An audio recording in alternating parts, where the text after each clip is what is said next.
Hi, I'm in the 2017 Subaru Outback 2.5i Limited. Really nice vehicle. It's all-wheel drive. This particular one is very nicely loaded. I got leather, eyesight, the Harman Kardon audio system, which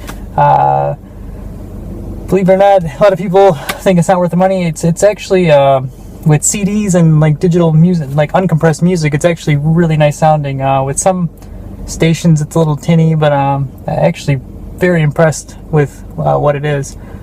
This car also has the eyesight. I'm not that impressed with. I'm out in the country, so doing some of these backcountry roads where you got these turn lanes that are very short, and then you've got a car that's turning left and he's stopping and you're just going to go zip around him in the turn lane. The car slams on the brakes. So I do not like it at all. I just do not like it at all. Some of the things I do like, it does have the paddle shifting, the steering wheel controls, and all the Outbacks now. All the Outbacks for 2017 have the alloy wheels. This one has the bigger 18-inch wheels. The base model has the 17-inch wheels. So the ride on this one's a little harsher off-road, like on gravel, but handling on the road is much better. This particular one also has the skylight, power sunroof, the heated seats. This one's a little bit more than what I would generally, for my type of driving. But I mean, for a potential bug out type vehicle, I'm used to like Toyota, Land Cruisers, FJs, Tacomas, 4Runners. That's my normal. But this vehicle is not so bad. So I'm just not gonna do any road tests. There's plenty of those. I'm just gonna do some gravel roads that are nothing, any car should go down it, but I mean, just so you can get an idea on the on how this thing is. So hope you enjoy. Oops. Believe it or not, there is a chicken in the road in front of me. Come on, chickens. Okay, there we go.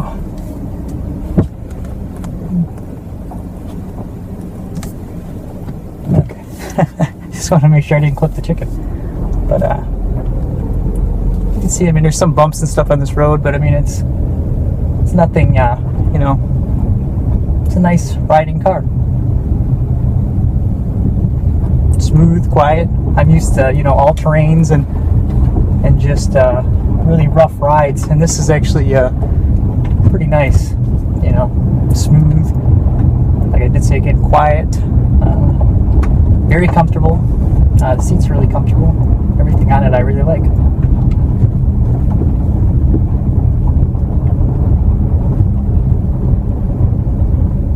Okay, you can't really tell in here, but I'm going up a fairly steep hill.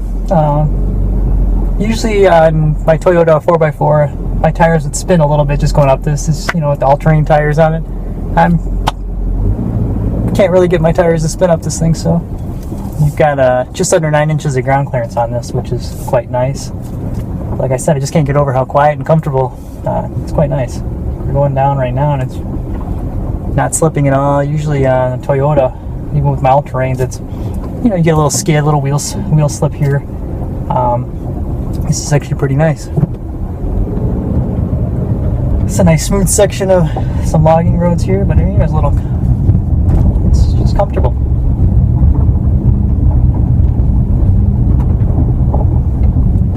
The one other thing on that eyesight too, if you start changing lanes, and you forget to hit your signal, it's going to beep at you. You cross over the line slightly, it's going to beep at you. One of the things I don't like is the adaptive cruise control. I mean, it's good, but I feel like I drove this one and I drove the base model, and for me personally, my fuel efficiency was much better in the base model.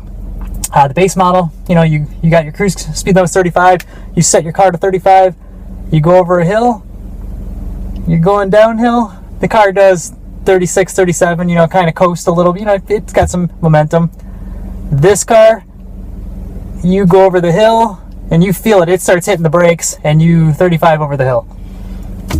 And then, somebody cuts you off, this thing will slow down and just kind of follow behind them, So if you're an aggressive driver and you want to, somebody whips out in front of you in the country roads and you just want to power out in front of them, I don't recommend the eyesight because it'll hit its brakes, you'll lose all your momentum, and then you know, it's not the greatest thing, I think. But I like, I'm not so a big fan of all these electronics. This thing's got electronics everywhere. Like I said, it's just everything. The heating, air conditioning, base model, you know, the standard knobs. This one, I just shut it off. I had a hard time figuring out how to use it. It's a little, you know, like I said, the only thing I really like about the Limited is I love the stereo. It's actually quite nice. Seat heaters are nice on cold days, but I could live without those. I don't like that it only comes in leather for this trim level to get the radio, but you know. But yeah, and it's but other than that, it's a quite comfortable car. I guess since my channel is what it is, I guess, you know, would it be a, I think it's a little too bright. Would it be a good bug out vehicle? I'd say absolutely. I mean, my Toyota 4x4, fuel efficiency sucks. Half a tank, I get about 150 miles. Full tank, maybe if I'm lucky, 300 miles before I need to refill. This car, I had it quarter tank at 150 miles. Half tank, I was at, you know, 300 miles. So I mean, it's pretty good on gas. Like I said, I feel like the base model, maybe because it has also the 17 versus 18-inch wheels, maybe the wheels are a little lighter too, it just seemed to get better fuel efficiency than this one. But I mean, you do have on here some really cool features, and let's go over something. Now we're going over the dash. If you look at the dash, you've got the little miles per hour. Obviously I'm not moving, but I can click one click and it'll tell me how many miles I've gone. Obviously, for every time you start it up and shut it down, which I just did, it starts over again. But it tells you, you know, yellow is your miles per gallon are not too good. And it tells me, you know, my miles per gallon. This is like when you're driving, it'll fluctuate from, you know, 20 to like 40. It just keeps going up and down. It tells me I still have 200-mile range, which is pretty good. This tells me I was doing 24.6 miles per gallon average, which isn't too bad. The base model, I was getting about 26.5. Country driving on here is a lot of stop and go. I mean, there's stop signs everywhere, so you really hardly get getting up, you know, much speed and stuff. But when I was on the highway, I was in the 30s, low 30s, like for longer drives. So that's a good thing. Your other thing, this one's got the, where is it? Oh, your compass, so you can tell me which direction I'm going. And then you've also got a compass on the mirror on this trim level, so it's quite nice. This one, you've also got, you know, your nice controls on the side. You get your windows, your mirrors down there. You can see it. You've got all the extra controls to turn off some things, open up your trunk. Your steering wheel controls, left side, you got your source, volume, you know, different things like that. The other side, you got your cruise control, the controls for the eyesight, and then your radio. This is the Harman Kardon, so you've got some actual, you know, you can, I would play it, but I mean, you know, you're not going to hear it through the audio on the video. And then plus, you know, the copyright for music, I don't want to even deal with any of that though. Then your hazards, nice and easy to push. You know, really easy. If you can see, can't really tell in here, but the Harman Kardon, they say it's 9 speakers. 2 of those speakers are actually coaxials, so they count them as 4. I guess 4 of the speakers are actually 2 speakers.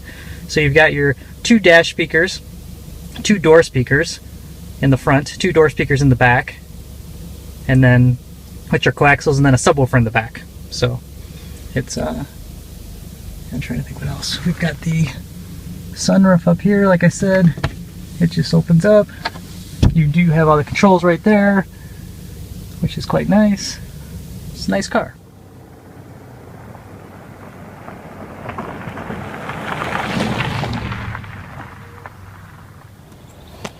One of the features to get used to on this car is the, on this trim level, is the no key entry, but I mean, you do have your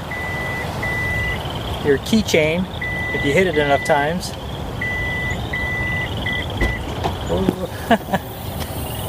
It'll do that, and then I guess you hit it again. Maybe not. Okay, so I guess you just keychain doesn't do it.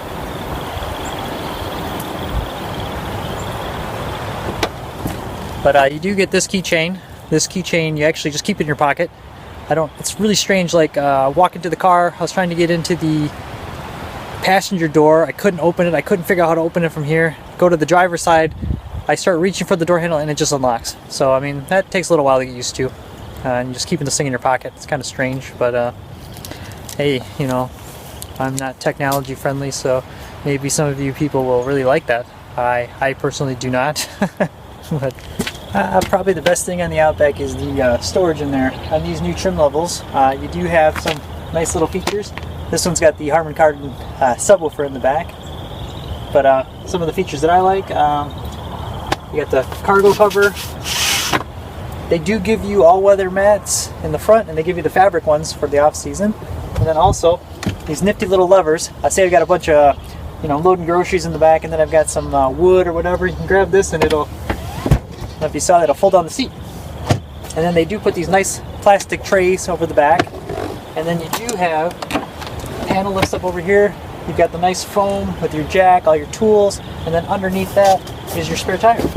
So it's quite nice. Actually, a lot of room and a lot of vehicle for the money.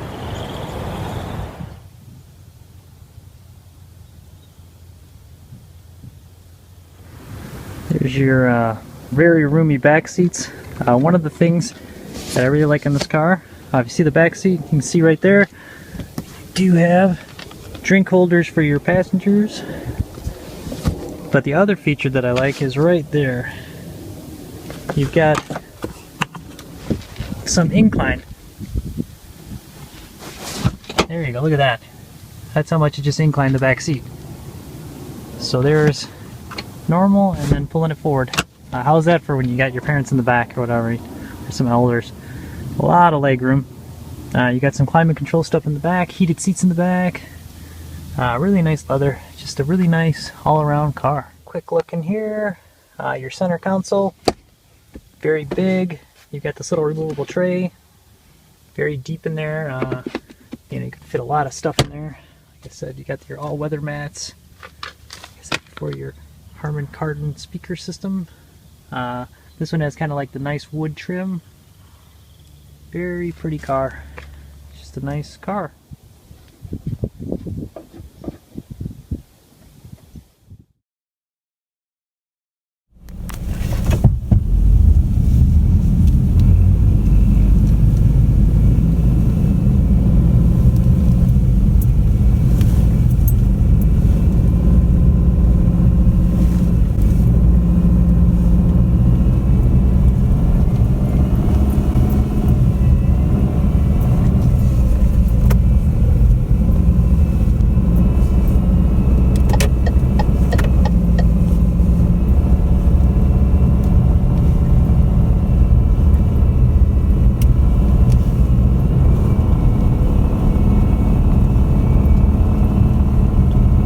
Crap, I'm gonna barely get out of my driveway.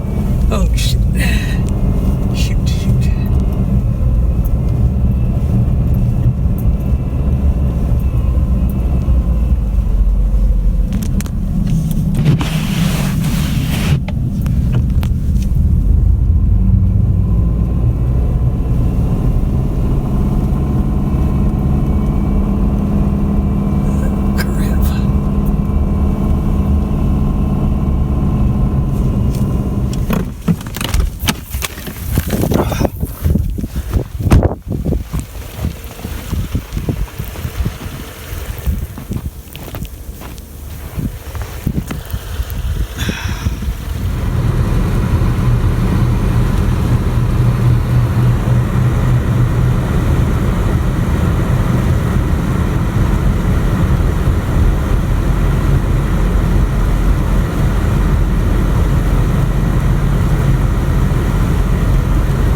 Other things you could do in the Outback to increase its off-road capability is install some off-road all-terrain tires.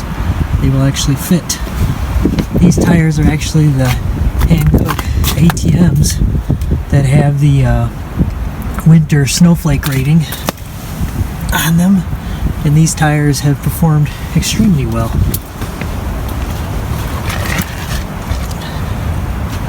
You can see they're a little aggressive sidewalls.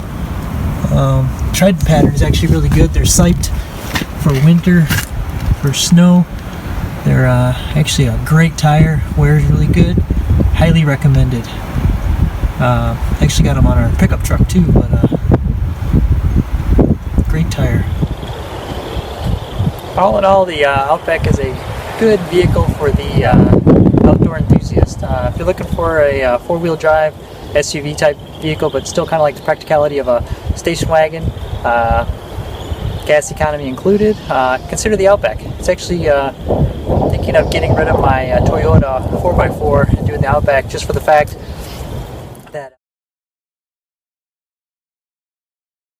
that it's a little more practical day to day, better fuel efficiency, actually has more room in the inside, and it's quite a comfortable ride. Hope you enjoyed. Thanks.